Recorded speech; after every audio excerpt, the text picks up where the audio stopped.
There are so many papers in here. Come on, Ursula, don't let me down.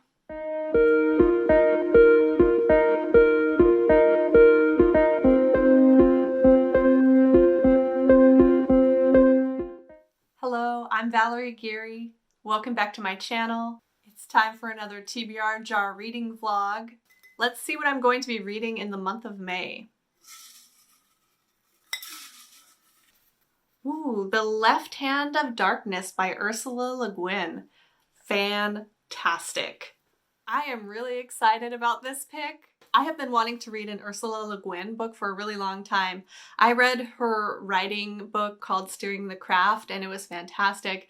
And obviously she is a beloved science fiction writer. She is local to the Portland and Oregon area. I saw her at Wordstock several years ago reading a poem and it was delightful. And so I'm just really looking forward to digging into one of her books. But I think this is maybe part of a series or part of a trilogy. I know it's very famous and very popular, and I'm sure a lot of you have already read it.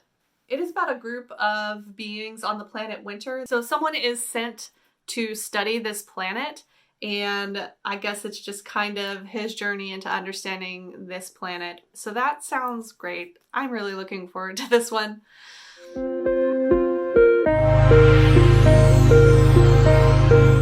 It's the end of Thursday. I worked a lot today and just got back from a run, took a shower, and now I'm just kind of settling in for the night. I would love to just curl up with this book and get a lot more of it read. I am about 60 pages in. I'm enjoying it so far. It's pretty interesting. I'm a little bit lost. I'm a little bit confused about what's going on. But Ursula Le Guin's writing is reassuring me that by the end of the book, I will have gone on a very meaningful journey with these characters. So the book opens with a parade. A royal parade is happening in this city on this planet called Winter. Our main character here, I don't even know his name. He is, yeah, I don't know his name. It starts with a G.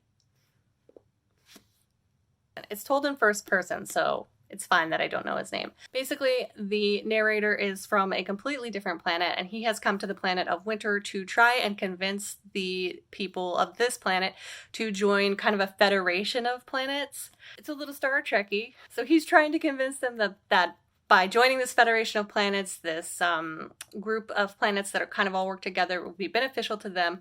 But then something happens in the very first chapter. There is a traitor, a betrayal, and the king of this planet, or the king of this city who kind of runs this planet. So the king tells the envoy that the envoy is allowed to stay on his planet, but there's no way in hell they're going to join this group, this federation of planets.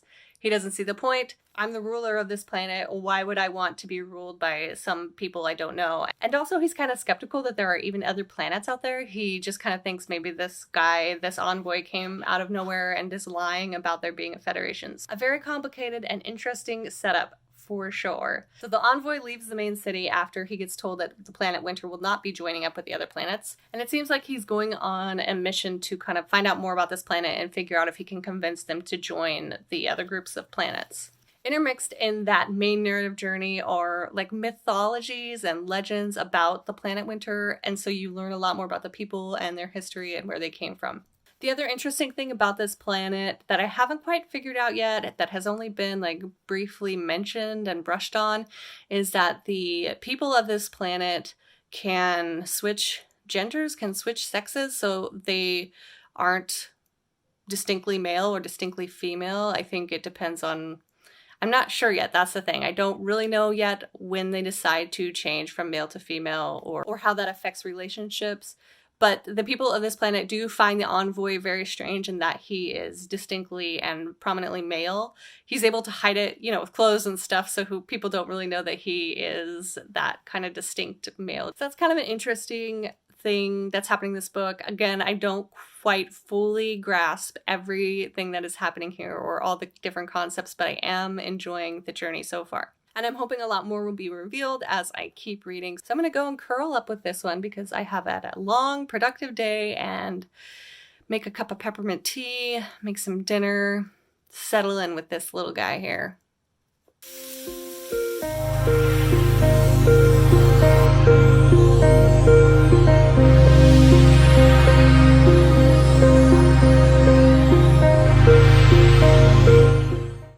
I went and got a haircut today.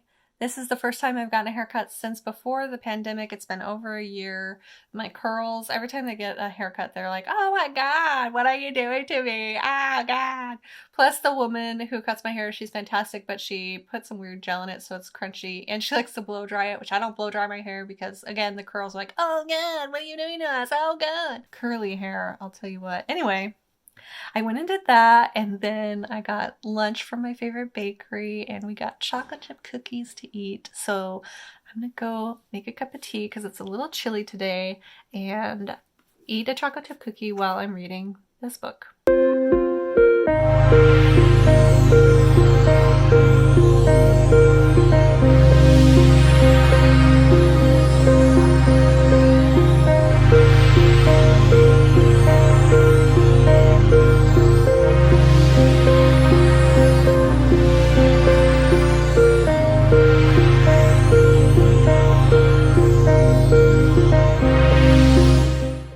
I learned a new word today. Vituperation.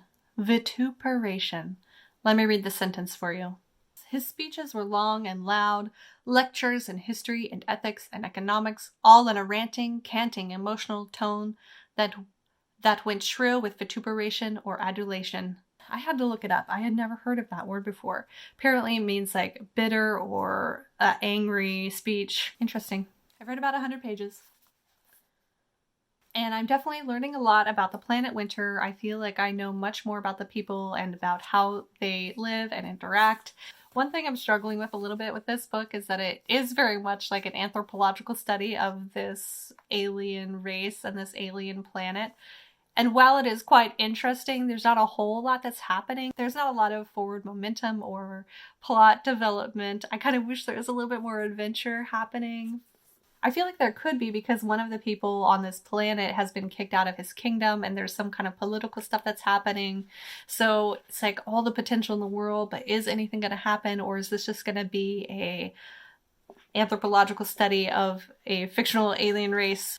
There are also obviously parallels and takeaways between this race and the human race that can be drawn. So in that sense, it is interesting to try and, think deeply about the story. But here's a confession. Sometimes I don't want to think deeply about a story. I just want to get lost in it.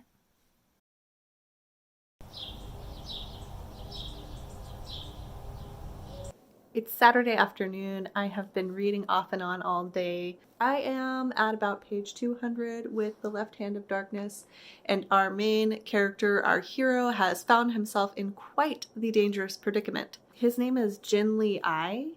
Figured it out. Genly I? Genlyi-ai. He is an alien on this planet. He is an envoy to this planet, and there are people who do not want him there, or who don't believe that he is really telling the truth about who he is and where he came from. So he has found himself in a bit of a political hotspot here. There are moments where I find myself getting swept up in this story and with these characters, and then other moments where I kind of glaze over because of the description of the political scene or the world. I mean, Ursula Le Guin is a fantastic writer, and she writes beautifully, lyrically.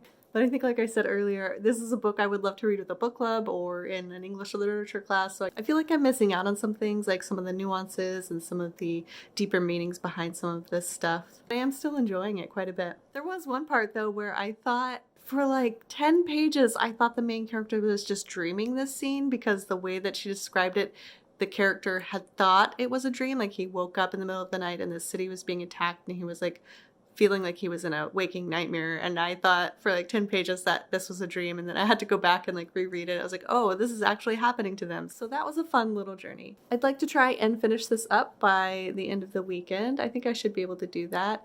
Kind of getting into some more exciting, adventurous parts right now. So I'm gonna go keep reading.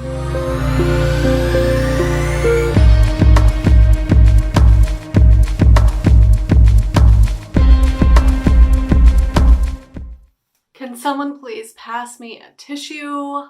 What just happened? What did I just read? Why does my heart hurt so much?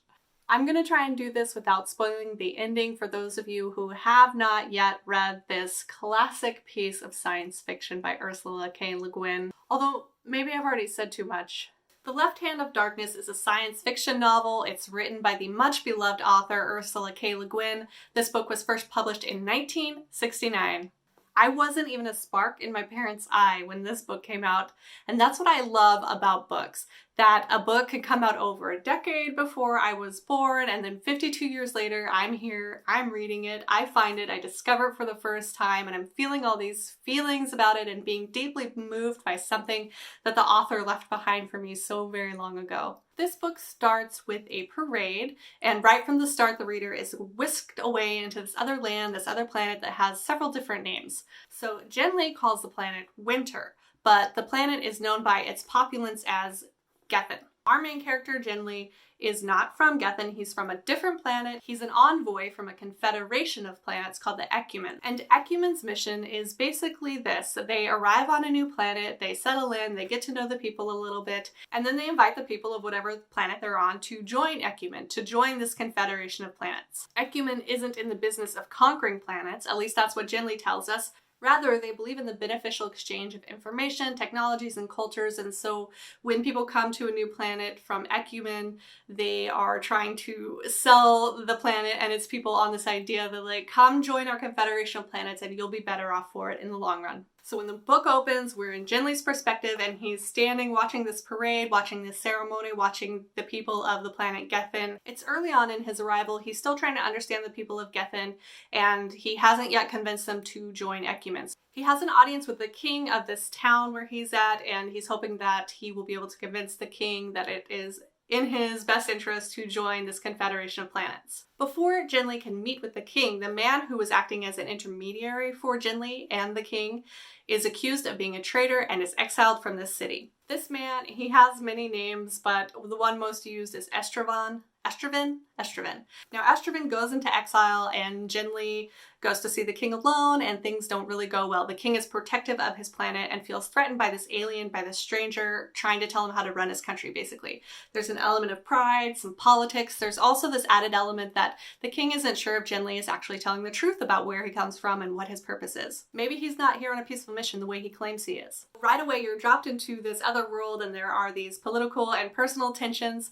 Le Guin is clearly a skilled writer, and I was intrigued from the beginning, but I have to tell you, this book started off pretty slow for me. I would be reading a chapter and just kind of get a little bit bored. My mind would start to wander. I'd wonder if maybe I was going to have to dump this one and move on to something else. And then she'd suck me back in again. I think part of the slow start comes from the world building, which Le Guin just takes her time with. She doesn't rush it. She unfolds the history and the mythologies and the nature of this planet, and in a very anthropological way. We discover through her telling that though this planet is populated with people who are very similar to Earthlings, to humans like you and me, there is one huge way that the people here on Gethin are different. This population, they are ambisexual. They have no fixed sex, and for the majority of their life, they spend it neither as male nor as female. They go through cycles, through mating cycles basically, and it's called Kimmer, and during this Kimmer, they partner with someone, and it's like a 50-50 chance whether you're going to be the man or the woman during this cycle. This is a really interesting concept for Le Guin to explore, and it still feels pretty revolutionary in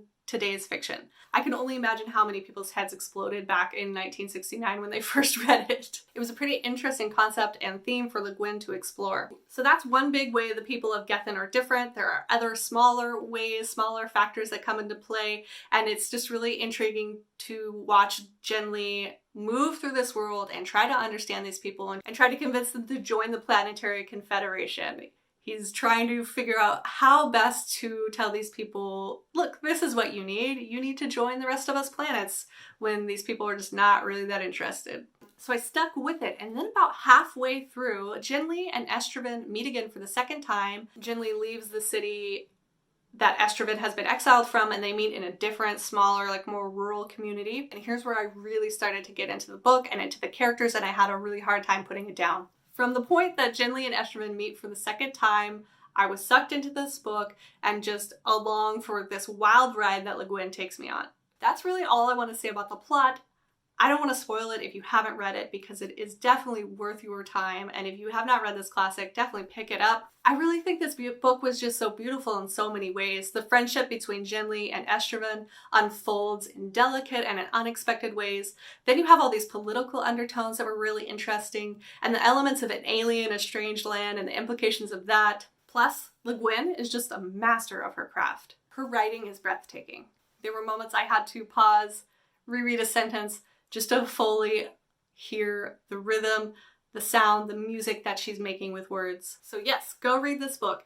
And if you can, pick it up in winter during a snowstorm, because then I think you'll be able to get the full effect of this planet Gethin, which is cold, it's stuck in an ice age, it's just kind of this merciless planet. And I think if you were watching snow come down outside your window, it would just be like a really powerful experience to read this book.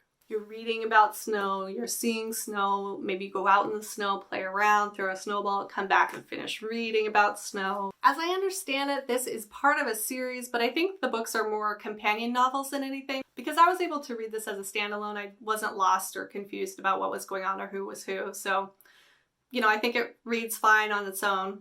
I would recommend putting this one on your books to read before you die list. I don't think you're going to regret it. I think I finally broke the bad books from the TBR Jar streak with this one.